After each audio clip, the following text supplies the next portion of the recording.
यहाँ पर शुभम शर्मा ये कह रहे हैं कि रिक्वेस्ट ये है कि फंडामेंटल सेशन लें जिसमें आप स्टॉक एनालाइज करने के लिए जो टूल्स और इंडिकेटर्स यूज़ करते हैं उसकी जानकारी दें। और स्टॉक्स में लॉन्ग टर्म में आपकी क्या राय है मेडी असिस्ट स्टॉक में? ये इन्होंने क्या लिखा बाद में ये समझ में नहीं आया। मेडी है असिस्ट स्टॉक है, कंपनी है, उसका देख सकते हैं। ओके तो जी। पहला तो ऐसा है कि शुभम शर्मा जी, अ, 2 तरीके के इंडिकेटर्स डिस्कस किए जाते हैं फंडामेंटल। एक होता है प्रेजेंटेशन देने के लिए और दूसरा होता है जितना सफिशिएंट होता है अपने एनालिसिस और स्टॉक पिकिंग के लिए। आप किस तरह का चाहते हैं वो बता दीजिएगा। क्योंकि जितना हमको सिंपल रखना है स्टॉक पिकिंग के लिए वो तो मैं हमेशा आपके सामने डिस्कस करता हूँ, पहले भी बता चुका हूँ।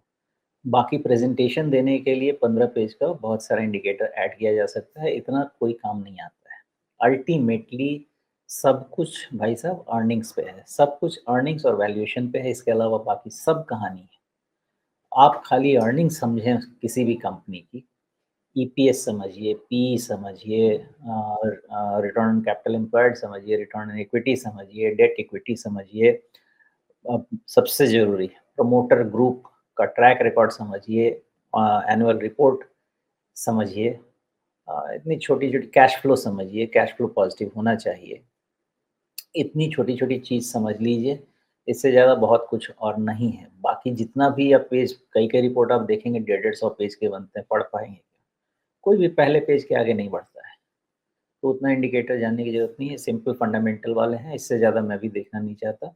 मैं सिंपली समझने की कोशिश करता हूँ कि अर्निंग्स प्रोजेक्शन क्या है कंपनी के, अभी तक क्या है, सिनेरियो इंडस्ट्री का कैसा है, क्या आगे हो सकता है, उसको मैं कन्वर्ट करता हूँ, कितना अर्निंग्स हो सकता है, कितना उसका मैं मल्टीपल दूँगा और उसके हिसाब से पोज़ीशन लेता हूँ। मुझे अपना थोड़ा एडवांटेज ये मिल जाता है कि फंडामेंटली मैं चीज़ों को समझ के बाकी मेरे मॉडल्स मैंने पहले भी बताया है डी टेक्नो फंडामेंटल, तो मैं सारे तरह के एनालिसिस लगाता हूँ और उसमें सबसे ज़्यादा मेरा एम्फेसिस रहता है, मैं अपने इकोनॉमिक सिनेरियो को यहाँ से 5 साल तक समझने की कोशिश करता हूँ। हालाँकि एक बहुत बड़ा क्वेश्चन मार्क आप मेरे पे लगा देंगे, यहाँ लोगों को 5 दिन का पता नहीं होता, 5 साल का क्या आप करेंगे? लेकिन मैं हमेशा कहता हूँ कि एक प्लान से बढ़िए।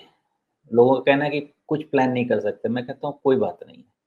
प्लान फेल हो जाने दीजिए, लेकिन बिना प्लान के आप एक हेडलेस चिकन हैं। आप किधर कूदेंगे, किधर जाएँगे, आपको कोई डायरेक्शन नहीं मिलेगा, यू विल बी डायरेक्शनलेस। इस प्लान से बढ़िए सक्सेसफुल हो गया तो आप सक्सेसफुल हो ही जाएँगे और नेगेटिव सोच के चलना क्यों है? ऑप्टिमिस्ट रहिए।